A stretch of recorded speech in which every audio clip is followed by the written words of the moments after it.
Welcome in my YouTube channel. मैं हूं A K. Kashyap और आज इस वीडियो में हम लोग 14 क्वेश्चन देखेंगे जो आपके NCERT और SCERT रिलेटेड क्लास 6 का यह सारे ऑब्जेक्टिव क्वेश्चन हैं। ठीक है, अगर आप बिहार शिक्षक बहाली से रिलेटेड अगर आप क्वेश्चन आंसर करना चाहते हैं तो आप कंटिन्यू मेरे इस वीडियो में बने रहें। अगर आप न्यू व्यूअर हैं और चैनल को सब्सक्राइब नहीं किए तो जरूर सब्सक्राइब करके बेल आइकन को दबा दीजिए, क्योंकि ये आपके लिए काफ़ी इंपॉर्टेंट कंटेंट है। चैनल के प्लेलिस्ट में जाइए और वहाँ पे भी आपको बहुत सारे ऑब्जेक्टिव क्वेश्चन प्रैक्टिस करने को मिलेंगे जो सब्जेक्ट वाइज मैंने बना रखा है। वीडियो अच्छा लगे तो ज़रूर आप लाइक करें और कुछ सुझाव है तो आप कमेंट में ज़रूर दे सकते हैं। यह 14 क्वेश्चन जो आप देख रहे हैं 14 क्वेश्चन, इसको हम लोग डिस्कशन के साथ करेंगे। तो सबसे पहले न्यूटन के गति का प्रथम नियम है। तो न्यूटन महोदय ने कितने गति नियम दिए थे? 3 गति नियम दिए थे। प्रथम गति नियम ऑप्शन ए संवेग, बी जड़त्व, सी त्वरण, डी भार। तो न्यूटन के प्रथम गति नियम को जड़त्व का नियम कहते हैं, लॉ ऑफ इनर्शिया भी कहते हैं। जड़त्व का नियम इसलिए कहते हैं कि न्यूटन ने अपने 3 गति नियम में प्रथम गति नियम को परिभाषित करते हुए कहा था कि जब तक किसी वस्तु पर हम बाहरी बल आरोपित नहीं करते हैं तब तक उसकी दिशा में किसी भी प्रकार का परिवर्तन नहीं आता है। तो इस नियम को हम लोग कहते हैं न्यूटन का प्रथम गति नियम।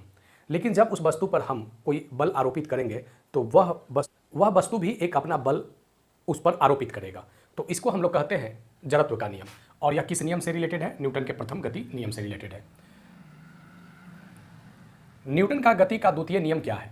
संवेग परिवर्तन दर, संवेग, त्वरण, जड़त्व।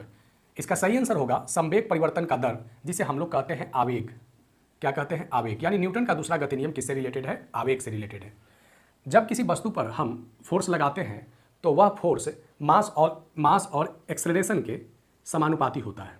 मास और एक्सेलरेशन के क्या होता है? समानुपाती होता है। यह न्यूटन का दूसरा गति नियम था। न्यूटन के तीसरे गति नियम के बारे में जानते ही हैं।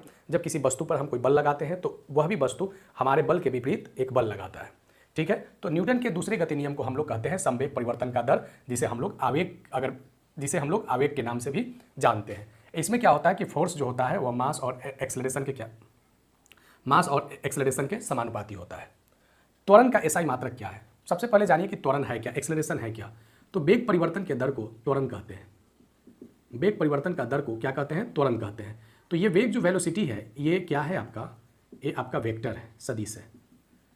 ठीक है, वेलोसिटी जिस जगह पर चेंज होगा वहाँ पे क्या होगा? एक्सेलरेशन की उत्पत्ति होगी। तो एक्सेलरेशन का एसआई मात्रक क्या है? मीटर प्रति सेकेंड स्क्वायर। पृथ्वी किस बल के कारण वस्तु को अपनी ओर खींचता है? ऑप्शन ए गुरुत्वाकर्षण बल, बी आकर्षण बल, सी चुंबकीय बल, डी गुरुत्व बल। पृथ्वी, इसका सही आंसर होगा ऑप्शन नंबर ए गुरुत्वाकर्षण बल। अगर आप कर रहे हैं तो ये गलत होगा। इसका सही आंसर होगा ऑप्शन नंबर डी गुरुत्व बल। अगर दो पिंडों के बीच अगर कोई आकर्षण बल लगता है, दो पिंडों के बीच अगर कोई आकर्षण बल लगता है तो उसे हम लोग कहते हैं गुरुत्वाकर्षण बल। क्या कहते हैं? गुरुत्वाकर्षण बल। लेकिन अगर एक पिंड उसमें से अगर पृथ्वी है तब उस बल को गुरुत्वाकर्षण बल नहीं बल्कि गुरुत्व बल कहेंगे। हमारे सौर मंडल का सबसे बड़ा पिंड सूर्य है और सूर्य और पृथ्वी के बीच एक पिंड पृथ्वी हो गया। तो सूर्य और पृथ्वी के बीच जो बल लगेगा वह क्या कहलाएगा? गुरुत्व बल कहलाएगा। क्या कहलाएगा? गुरुत्व बल। लेकिन ऐसे अगर दो पिंडों के बीच लगने वाले बल जिसमें पृथ्वी एक पिंड में न हो तो उसे हम लोग कहेंगे गुरुत्वाकर्षण बल। ठीक है, अब ये जो गुरुत्व बल है जिसे हम लोग जी से इंडिकेट करते हैं, इसका मान कितना होता है? 9.8 मीटर प्रति सेकेंड स्क्वायर। ये पृथ्वी के अलग अलग हिस्सों पर इसके अलग अलग मान होते हैं। किसी वस्तु को प्रक्षेपित कोण, प्रोजेक्टाइल इसे बोलते हैं, किसी वस्तु के प्रोजेक्टाइल एंगल कितना होता है? अगर किसी वस्तु को हम इस जगह से अगर फेंकते हैं तो ये मैक्सिमम जो दूरी पर जाएगा वह आपके 45 डिग्री एंगल पे जाएगा। कितने डिग्री एंगल पे? 45 डिग्री एंगल पे ये मैक्सिमम क्या होगा? प्रोजेक्टाइल करेगा। तो यहाँ पे इसका आंसर क्या हो जाएगा? 45 डिग्री। यानी जो प्रक्षेपित कोण होगा वह अधिकतम कितना होगा? 45 डिग्री पर। घूर्णन में वर्तुल गति की दूरी होता है समान, असमान, विपरीत, निरपेक्ष। तो option number A is right answer, समान होता है।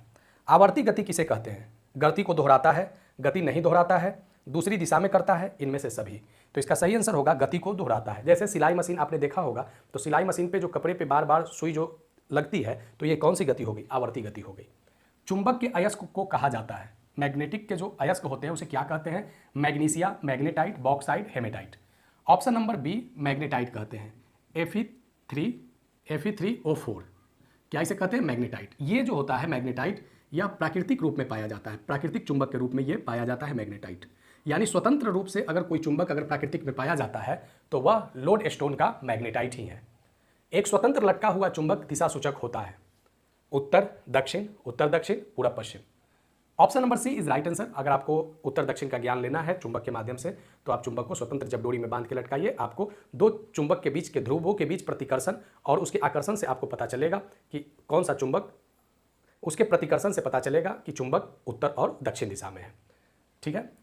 जहाज की दिशा के लिए उपयोगी है compass, anchor, speedometer, audiometer. Option number A compass. Speedometer क्या है? ये गाड़ी की स्पीड को मेजर करता है प्रति घंटा में, स्पीड को मेजर करता है प्रति घंटा में। ऑडियोमीटर क्या है? ये ध्वनि की तीव्रता को मेजर करता है। ठीक है। चुंबक का खोजकर्ता कौन थे? Newton, Magnus, Archimedes, Macmillan. Option number B is right answer, Magnus. कौन सा चुंबक अस्थायित्व को खो देता है? अस्थायी चुंबक, अस्थायी चुंबक, प्राकृतिक चुंबक, लोडस्टोन चुंबक। ऑप्शन नंबर ए अस्थायी चुंबक चुंबकत्व को खो देता है। अस्थायी चुंबक कैसे बनता है? अस्थायी चुंबक बनेगा, एक नर्म लोहा लीजिए और नर्म लोहा पे चुंबक को रगड़िए। चुंबक को जब उस पर कंटिन्यू आप रगड़ेंगे तो रगड़ने के बाद उस नर्म लोहे में भी चुंबकत्व के गुण आ जाएंगे। यह गुण उसके ज़्यादा समय तक नहीं बने रहेंगे। इसे हम लोग कहते हैं अस्थायी चुंबक। अस्थायी चुंबक क्या होता है कि इसके लिए एक फिक्स टेम्परेचर चाहिए। अस्थायी चुंबक के लिए क्या चाहिए? एक फिक्स टेम्परेचर चाहिए, और इसे फिक्स टेम्परेचर पे जब आप किसी एक रूम में रखते हैं तो इसमें अस्थायित्व का गुण रहता है। क्या रहता है? स्थायित्व का गुण रहता है। जैसे लोहे का जो रॉड होता है, लोहे का जो रॉड होता है इसमें अस्थायी चुंबक के गुण में ये आते हैं। ठीक है। प्राकृतिक चुंबक किसे कहते हैं? ये स्वतंत्र अवस्था में पाया जाता है, जैसे लोहा, निकेल और लोडस्टोन का जो प्राकृतिक स्वरूप में जो चुंबक होता है जिसे हम लोग मैग्नेटाइट कहते हैं, ये किसी भी हालात में अपनी चुंबकत्व को नहीं खो पाता है, इसलिए इसे हम लोग कहते हैं प्राकृतिक चुंबक। चुंबक का सबसे कम आकर्षण कहाँ होता है? ध्रुव पर, केंद्र पर, दक्षिणी ध्रुव पर, उत्तरी ध्रुव पर। सबसे कम आकर्षण कहाँ होगा चुंबक का? तो सबसे कम आकर्षण चुंबक का होगा केंद्र पे। ये अगर उत्तरी ध्रुव है और ये अगर दक्षिणी ध्रुव है तो यहाँ से जब इसके उत्तरी ध्रुव से दक्षिणी ध्रुव के बीच जब आकर्षण होगा तो केंद्र के पास ये बिल्कुल इसके आकर्षण क्या हो जाएंगे? शून्य हो जाएंगे। ठीक है। केंद्र के पास कितना आकर्षण हो जाएगा? शून्य हो जाएगा। दो चुंबक एक समान ध्रुव पर करते हैं आकर्षण, प्रतिकर्षण, न आकर्षण न प्रतिकर्षण। तो एक समान ध्रुव पर ये क्या करते हैं? प्रतिकर्षण करते हैं। अभी जो हम लोग यहाँ पे इंपॉर्टेंट जो 14 क्वेश्चन किए हैं, या आपके क्लास 6 के SCERT और NCERT में कवर, 2 लेसन, एक गति और एक चुंबक, दोनों को हमने यहाँ पे कवर किया। इसका आपका लार्ज जो क्वेश्चन मिलेगा ये आपके ऊपर वाले क्लास में ऑब्जेक्टिव क्वेश्चन में हम लोग को देखने को मिलेगा। बिहार शिक्षक बहाली BPSC से अगर आप रिलेटेड हैं तो आप वीडियो को जरूर लास्ट तक देखिएगा, और आप चैनल को जरूर सब्सक्राइब करके बेल आइकन को जरूर दबा दीजिएगा। वीडियो को लाइक करना बिल्कुल ना भूलें, और अगर सुझाव अगर कुछ है तो आप उसे कमेंट में जरूर लिखें। फिर मिलेंगे नेक्स्ट वीडियो में। धन्यवाद।